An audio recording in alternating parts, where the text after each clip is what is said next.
video, we will be talking about one of the key organizing concepts in history. And we're going to be looking at the ways in which the definition of a term, specifically the definition of the term civilization, is not as straightforward and unproblematic as it might at first appear. So the topic for today's discussion is going to be, what is a civilization? We'll use this term repeatedly over the course of this class of these videos, and so it's worth taking a moment to think about what it means and what connotations might be attached to various definitions, so that we can come to a precise definition of how we're using civilizations in this course. So let's start by looking at a few definitions of civilization. One of the earliest definitions was that civilization is a stage of human development which is the most advanced.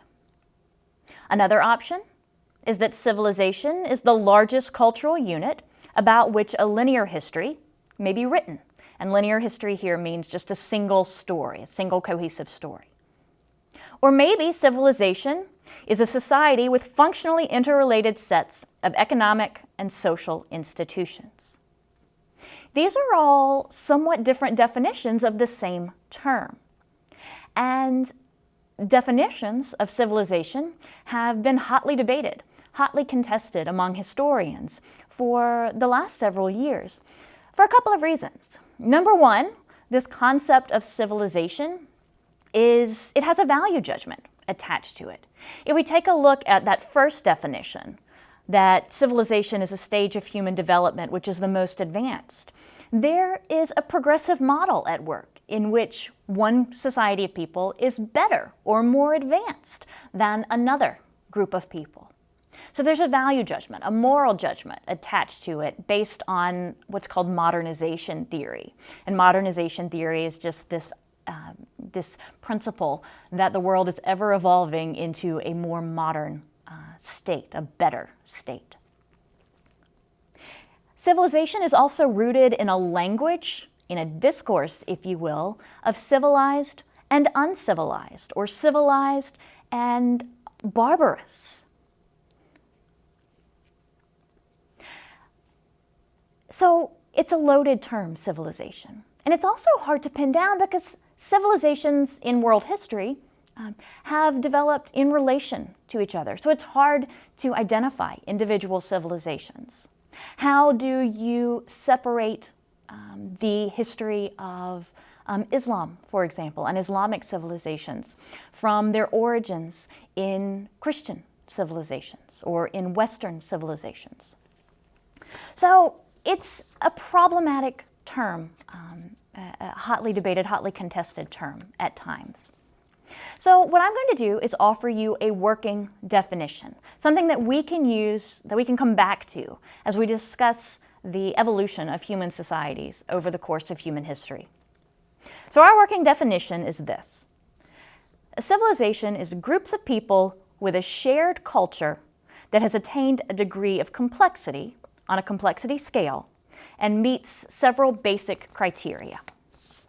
Number one, civilizations have a density of population and some form of center for that population. This might be a village, it might be a large city, but civilizations are rooted in permanent settlements. These permanent settlements allow for a larger and often growing population that live in relatively close proximity to each other. Civilizations sustain a form of writing. They have some form of writing that allows them to keep records. They have some form of economy and sustain specialists so that there is some degree of division of labor. Civilizations have a form of government and social hierarchy. They produce monumental, which means collaborative and public, architecture. And they produce self-reflective art, or art that reflects their beliefs and daily activities, and shared cultural traditions or norms. You'll notice that we did not apply any specifics to these categories. So what I said was civilizations have some form of economy. That economy could be self-sufficient, it could be based on trade, it could be large, it could be small. But civilizations have some form of economy. They have some form of government, and there are numerous types of governments that we'll come back to again and again in the course of this class.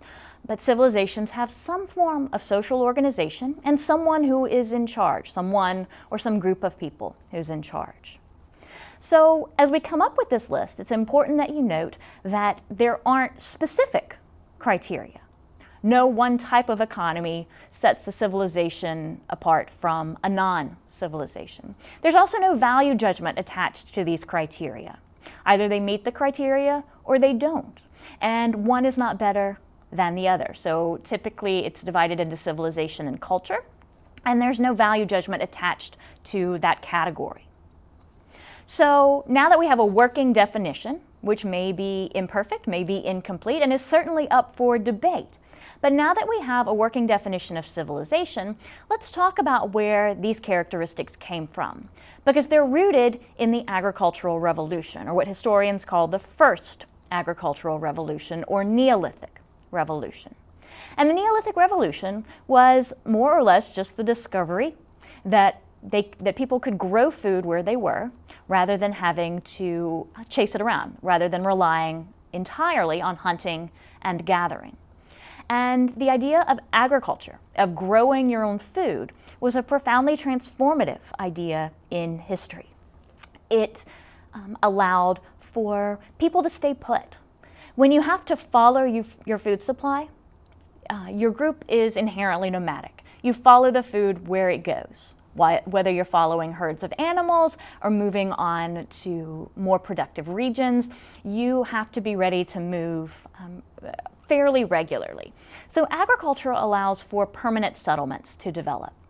And permanent settlements allow for larger populations, and they allow for those larger populations to live in close proximity to each other. They need to live near where the food is growing, and in places where they can rely on each other and come into contact with each other.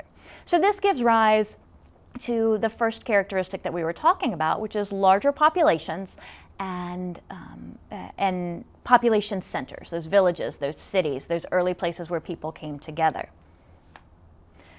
Larger populations and this kind of safety in numbers idea creates or it increases food production, allowing eventually for a food surplus.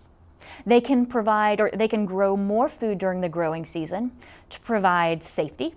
You know, there's kind of a security blanket, if you will, where they have more food as backup in case of an ecological disaster or some other problem with their current food supply. But some of that surplus could also be traded. As they were able to grow more food more efficiently, not everyone had to be a farmer, not everybody had to grow food, so that allows for specialists, for the division of labor. So this in turn gives rise to economy, specialists, the division of labor, and written records. When you start trading food, when you start trading with other people, you need to keep a record of the value of the products that you traded. So this eventually gives rise to writing and written records. As populations get larger, they have an increasing need for social organization, and this gives rise to governments, to social hierarchy. Cooperation between these groups results in monumental architecture, and these are things like religious structures or markets, trading centers. Monumental architecture is architecture that takes a collaborative effort to build. So you're not talking about an individual's house, you're talking about a temple or a pyramid, something that took the labor of many people and demonstrates a degree of organization and collaboration above just simple structures. Social organization gives rise to tribalism and to sense of identity. And this sense of identity allows people to produce self-reflective art. So, this is a working definition of civilization, and these characteristics of civilization that we have offered for debate or for discussion came out of the Neolithic Revolution, came out of that first agricultural revolution. This definition is up for debate. Some have suggested that shared religious traditions should be a basis of civilization or accumulated learning, or others. So, as you think about what civilization means in the context of this course, know that it is something that's being debated as we speak, that we're really just working from, as I said, a working definition. It's up for interpretation. But keep in mind that as you define civilization, you're looking for a set of characteristics that offer no value judgment, that allow you to practice historical empathy and think about these groups of people as they developed, not in terms of, inevitably leading to better or more progressive societies, but as a way of shaping and understanding the interactions of these civilizations. Thank you.